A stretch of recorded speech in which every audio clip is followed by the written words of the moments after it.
Hello student, welcome to my channel Puneet academy. आज मैं आपको ईवीएस पार्ट 2 करा रही हूँ। ईवीएस पार्ट 1 मैंने पहले ही अपलोड कर दिया है। जिसने देखा नहीं है वो मेरे चैनल पर जाकर इसका पार्ट 1 देख ले।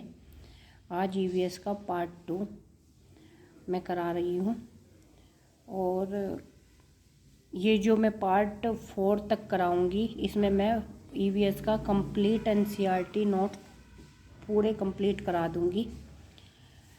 फिर बाद में मैं आपको ईवीएस की पेडालॉजी भी कराऊंगी।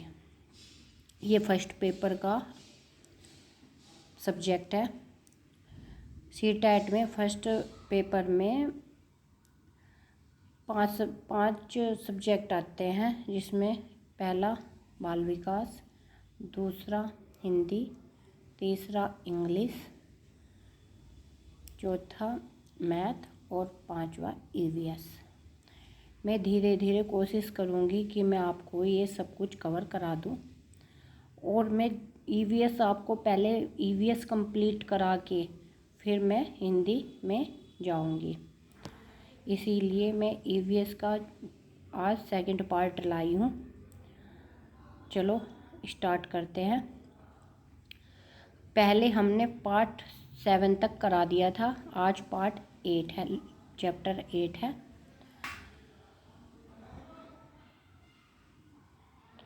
चैप्टर 8 है।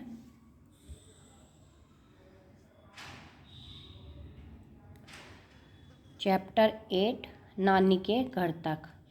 इस चैप्टर में ये बताया गया है कि ट्रेन में हमें मतलब ट्रेन के जो टिकट होते हैं उसमें क्या क्या लिखा रहता है।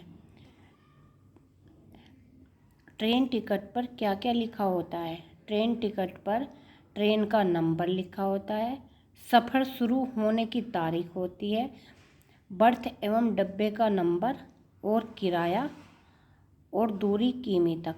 और जो लिखा नहीं होता वो होता है सफ़र ख़त्म होने की तारीख नहीं लिखी होती।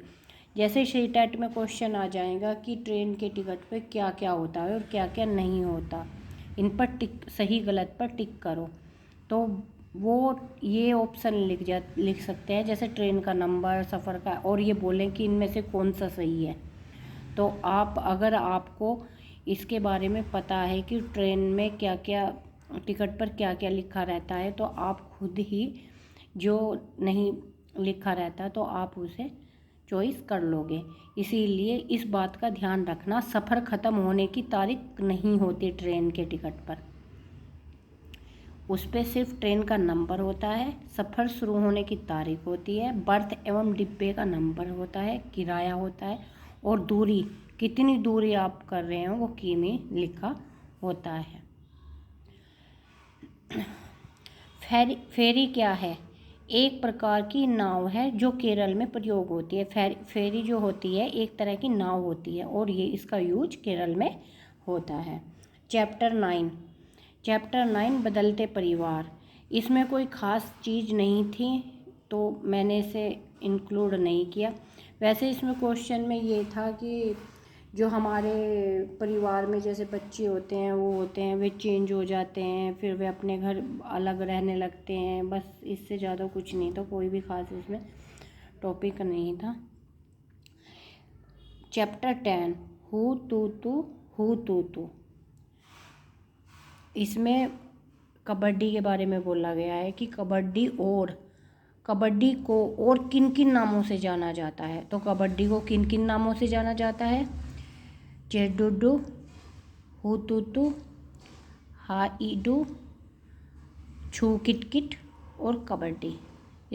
कबड्डी को इतने नामों से जाना जाता है। अगला टॉपिक है कर्णम मल्लेश्वरी। ये बहुत इम्पोर्टेंट टॉपिक है। इसमें से हर बार सीटेट में से क्वेश्चन आते हैं, इसको ज़रा ध्यान से देख लेना। कर्णम मल्लेश्वरी कहाँ रहती थी? कर्णम मल्लेश्वरी आंध्र प्रदेश में रहती थी।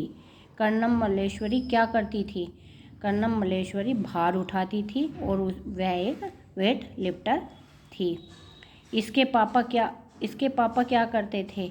इस कर्नम मल्लेश्वरी के पापा हवलदार थे। मल्लेश्वरी ने वेट उठाना कब से शुरू कर दिया था? तो कर्नम मल्लेश्वरी ने वेट उठाना 12 वर्ष की उम्र में शुरू कर दिया था। मल्लेश्वरी कितना वेट उठा सकती है? कर्नम मल्लेश्वरी 130 किलोग्राम वेट उठा सकती है। कर्नम मल्लेश्वरी इन्होंने कितने अंतर्राष्ट्रीय मेडल जीते?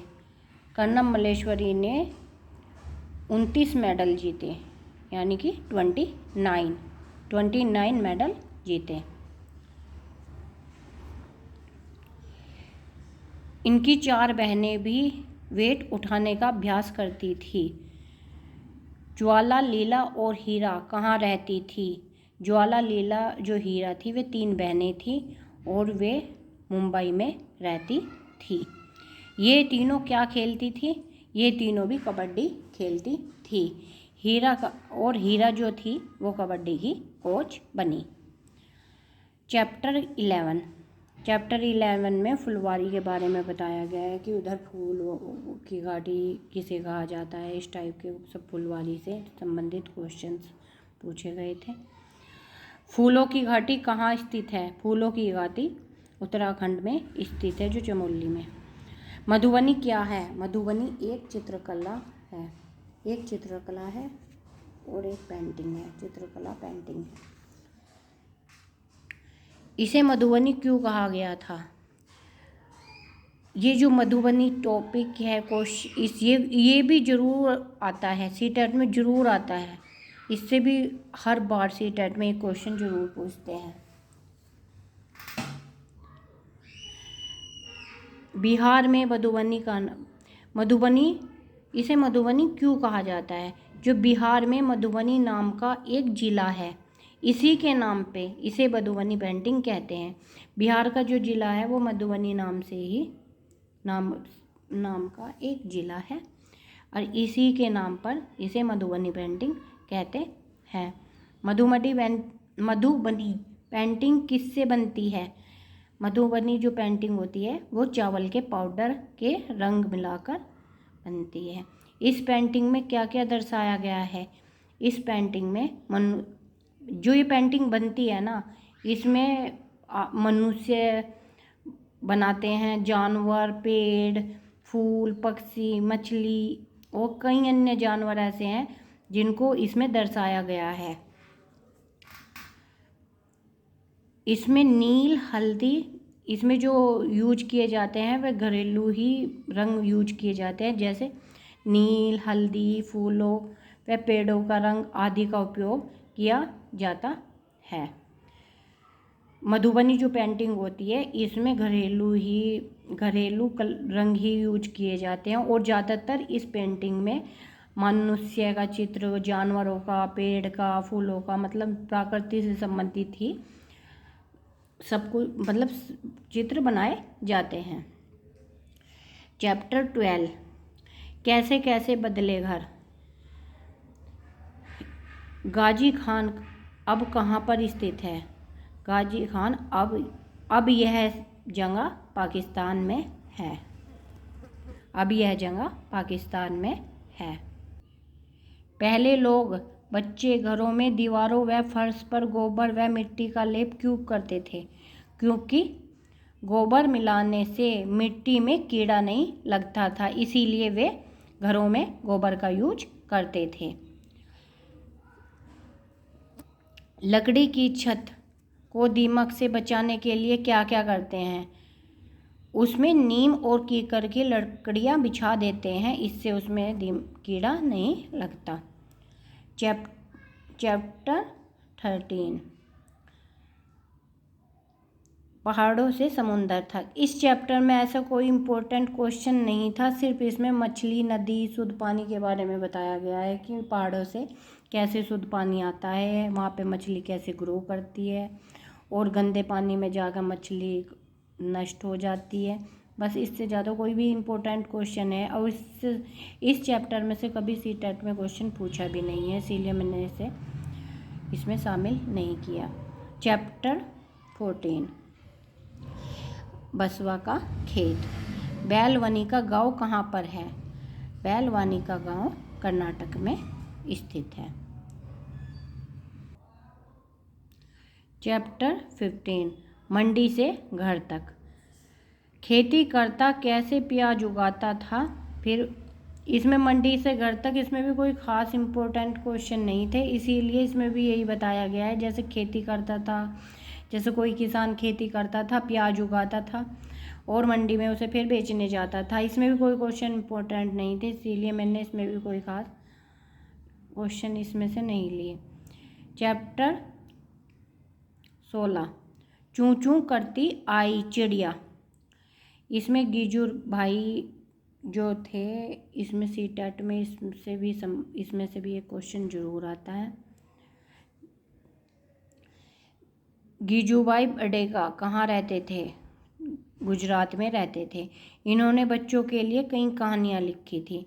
जो ये गीजू भाई थे, ये बच्चों से संबंधित कहानियाँ लिखा करते थे। अब हम आपको पक्षी के बारे में बताएंगे। जो पक्षी कैसे कैसे घोंसले बनाते हैं, कहाँ पे रहते हैं, कैसे कि कौन सा पक्षी किस तरह का घोंसला बनाता है, मैं इनके बारे में बताऊंगी। इंडियन रोबिन, जो इंडियन रोबिन है उसे किलचिड़ी भी कहते हैं। पक्षी अपने अंडे कहाँ देता है? तो जो इंडियन रोबिन्स है वो अपने अंडे सड़क के किनारे पत्थरों के बीच में देते हैं। कोयल अंडे कहाँ देती है? जो कोयल होती है वह अंडे कौवे के घोंसले में देती है।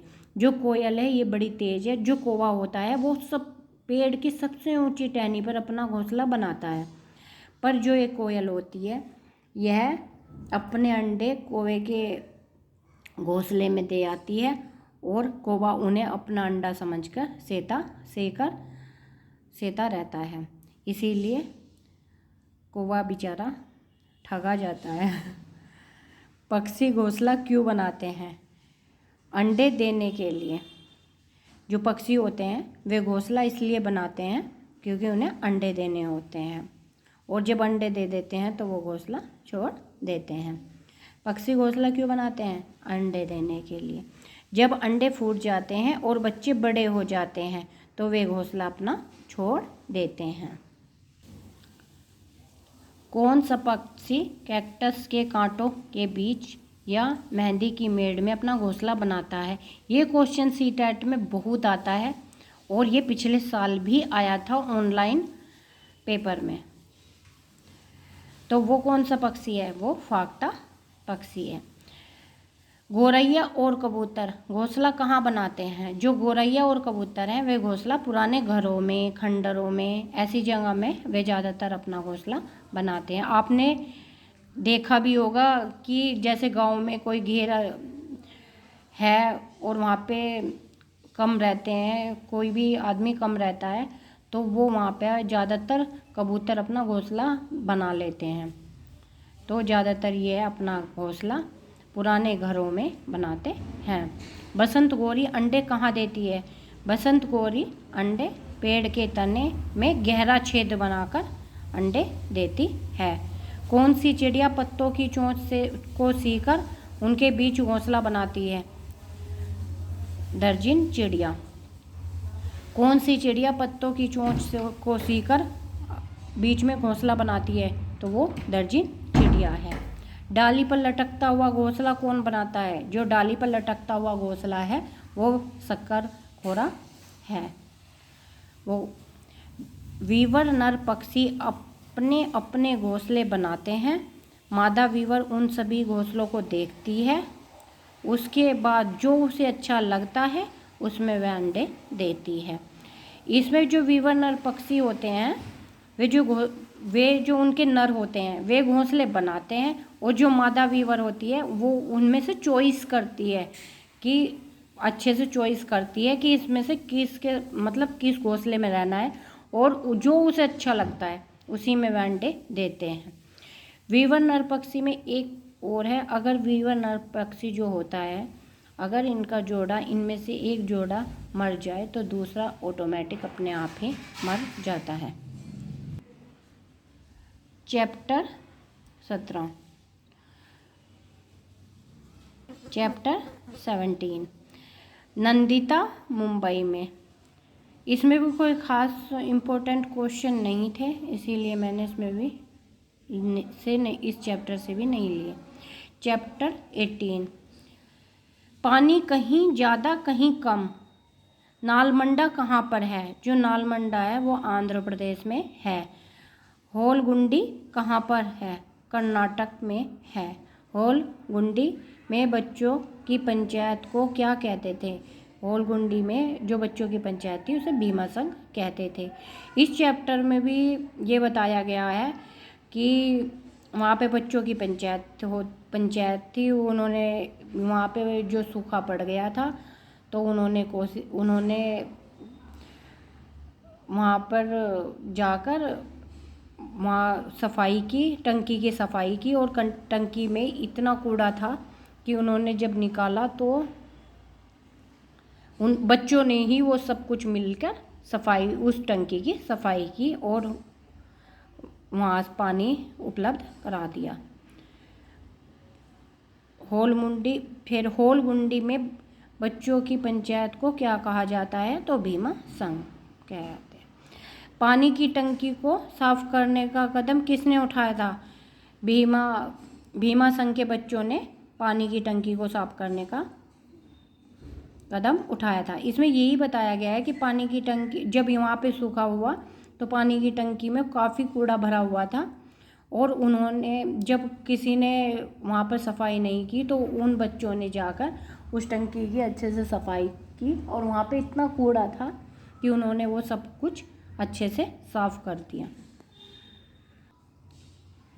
चैप्टर 19, इस चैप्टर में बरगद के बारे में बताया गया और पेड़ के बारे में बताया गया है। जड़ों का जाल। बरगद की लटकती हुई शाखाएं क्या हैं? तो वो जड़ें हैं। बरगद की लटकती हुई शाखाएं क्या है? शाखाएं क्या है? जड़ें। वे जड़ें हैं। जो ये बरगद पे, पेड़ों पे ये जो रस्सी सी लटकी रहती है ना, तो हम ये सोचते हैं कि ये लटकी हुई है, ये जड़ें होती है। और ये क्यों लटकती है? ये बरगद के पेड़ को सपोर्ट करने के लिए लटकी रहती है। वो ज़मीन में, वे इतनी लंबी होकर ज़मीन में ऐड हो जाती है और बाद में इस बरगद के पेड़ को सपोर्ट करती है। ओक पेड़ कहाँ पाया जाता है? ओक का पेड़ ऑस्ट्रेलिया में पाया जाता है। ये क्वेश्चन बहुत इम्पोर्टेंट है और सीटेट में कई बार आ चुका है और अब की बार भी 20 अगस्त के एग्ज़ाम में भी ये ज़रूर आएगा। इस पेड़ की जड़ें, एक नोट्स है इसमें, इस पे ओक के पेड़ के बारे में काफ़ी बताया हुआ है। तो इस पेड़ की जो जड़ें होती हैं, पेड़ की लंबाई से 30 गुना गहराई तथा ज़मीन में जाती है। जो इस पेड़ की जो जड़ें होती हैं वो पेड़ की लंबाई से 30 गुना नीचे रहती है, जब तक कि ये पानी तक ना पहुंच जाए। यह पानी के पेड़ के तने में जमा होता रहता है और वहाँ के जो लोग होते हैं वे तने के अंदर पतला सा पाइप डालकर उस पानी को निकाल लेते हैं, क्योंकि वो बिल्कुल ज़मीन के नीचे पानी में पहुंच जाती है। इससे वह पानी का यूज कर लेते हैं।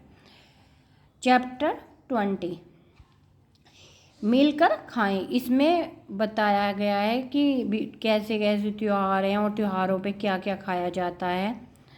उस बिहू का त्यौहार कहाँ और कब मनाया जाता है? तो बिहू का त्यौहार असम में मनाया जाता है और चावल की फसल आने पर मनाया जाता है, जो 14-15 जनवरी या 1-2 माघ असम कैलेंडर के हिसाब से को मनाया जाता है। असम में मनाया जाता है। चावल की फसल आने पर 14 से 15 जनवरी या 1 से 2 माघ को मनाया जाता है।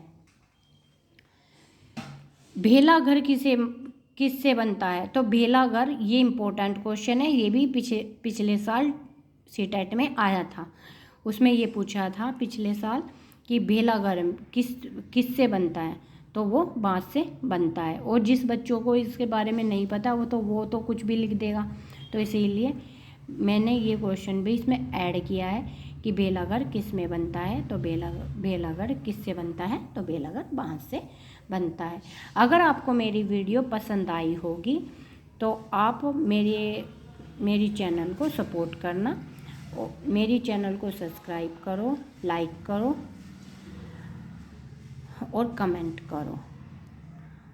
और अगर आपको मेरे नोट्स अच्छे लगे हों या मेरे पढ़ाने का तरीका अच्छा हो तो प्लीज़ मुझे कमेंट करके ज़रूर बताइएगा और मेरी चैनल को सपोर्ट करना। प्लीज़, मुझे आपके सपोर्ट की इस टाइम बहुत ज़रूरत है और मैं अच्छे से अच्छा कंटेंट लाने की कोशिश करूँगी और अच्छे से अच्छा आपको पढ़ाने की कोशिश करूँगी और कोशिश करूँगी कि मेरे नोट्स ही आपको सीटेट क्लियर करा दें। मैं जो पढ़ा रही हूँ वो शायद मैं सीटेट के पूरे क्वेश्चंस इसमें ऐड कर रही हूँ, शायद इससे बाहर नहीं आएगा। इसीलिए आप मेरी चैनल को सपोर्ट करो। अगर आप मेरी चैनल को सपोर्ट करोगे मैं और अच्छे से अच्छी वीडियो लाने की पूरी कोशिश करूँगी। Thank you very much.